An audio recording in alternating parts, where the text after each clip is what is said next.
Tomikus from Czech Republic. Let's get into it. Tomikus spawning in the bottom left location on Overgrowth, and his opponent Morlok in the top left as the yellow Protoss player.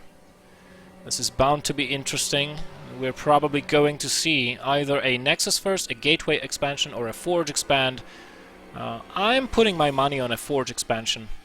This is a two-player map, which makes cheesing highly likely, given the fact that your opponent knows your spawn location, and it's also, you know, if you want to cannon rush, you can, because, you know, it's the same rule applies. You know where your opponent is, no need to scout.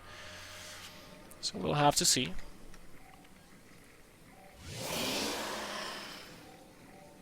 Alright, so the rumors about Morlok being the wolf from Neverending Story have just now been dismissed, as Mindfucker on the stream says that the wolf is called Gmork, which is still pretty ominous. So Tomikus is going to scout with his trusty good old 12 drone, I think it was. Sees the probe and is going to see a Forge first. So probably should reconsider. Yes, he does. Did you see that? How that drone was heading towards the natural expansion, and as soon as Tomikus saw the Forge first opening, he just kind of grabbed that drone and built a spawning pool instead. He's probably going to build an Overlord now, or oh no, he's not. He knows his timings. 3-minute mark. Excuse me, 2-minute 30. I'm going to send a probe down so that you don't start putting down pylons. Puts one drone onto the Protoss probe. Probably no cannon rushes will be ensuing. Now Tomikus, he did manage to get his hatchery down and at the same time keep blocking the Nexus from going down. This is very, very, very successful. Even gets a probe for his trouble. Very, very nicely done. And this gives him a nice jump ahead in economy, 30 seconds up on the expansion, and Morlok cannot be very happy about this. Gets a cannon down, 6 slings however on the way already, but by the time they cross the map the cannon should be finished as well as the wall off. Tomikus, is he going to be getting a gas? I would doubt it. I would say that he's gonna get a third base. Good old style from Wings of Liberty. We'll have to see. Now Tomikus, couple facts about him. Currently he is the reigning Starcraft 2 champion. He won recently, in fact, he won the national computer gaming championship of Czech Republic and finished #1 in the Starcraft department, so kudos to him. He is arguably the best Czech player right now. The only one, as far as I can tell, being able to consistently take games of at least some of the higher ranking pro players or semi-pro players. So we're bound to see a nice game. He does manage to sneak the links in, as Morlok was not able to close off that door quickly enough, and this is very troublesome for the Protoss player. Nice micro from Tomikus trying to look for those probe kills. And, you know, Morlok might have to evacuate all of his probes from the main base, thus denying all the gas mining.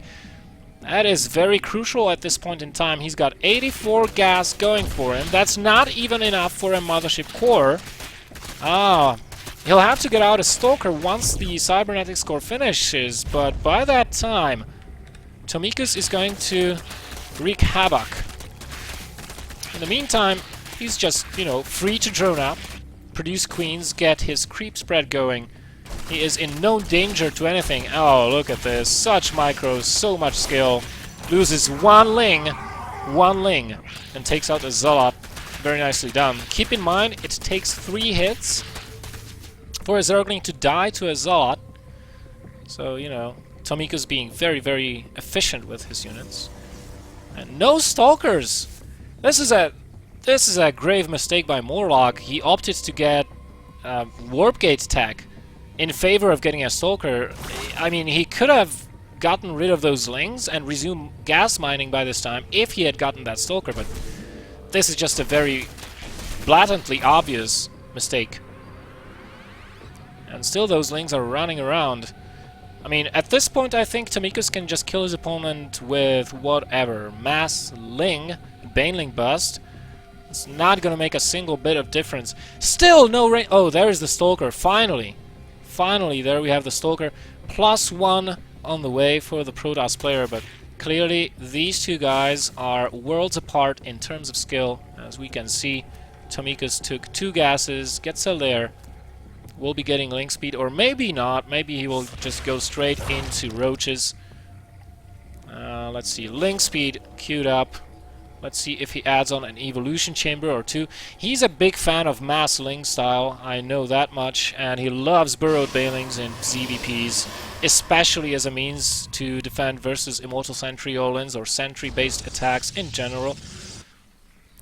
There's the evolution chamber, a roach warren. Yeah, it's probably going to go roaches, the safer bet. And the Protoss player needs to play catch-up, so what does he do?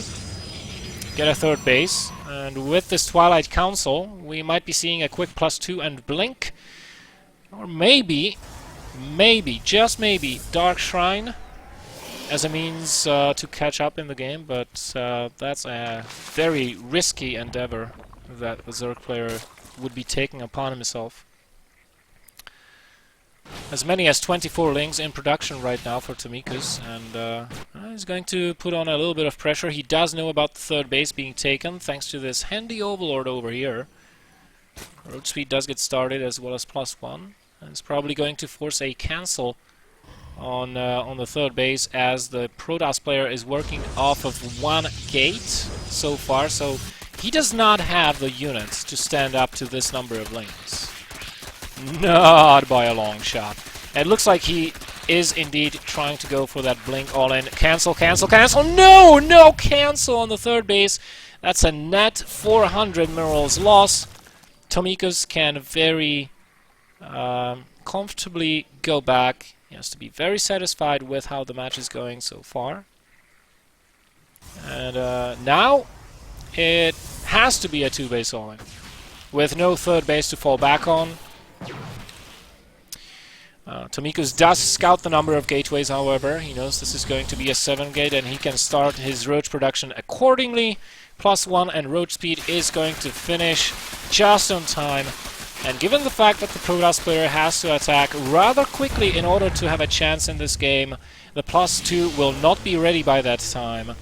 And the attack is going to be pretty slow as well, because we have no proxy pylons out on the map. Well, not very useful ones, at least. We have one on the left side, but... oh my god. Okay, this was very unfortunate. A messed up blink to boot, and these 2 Stalkers may very well pay the price. Oh, good. Narrowly blinking back, but no sentries here, meaning these roaches will have no trouble getting in. Followed by huge numbers of speedlings and forcing the GG out of Morlok. Pretty straightforward out of Tomikus.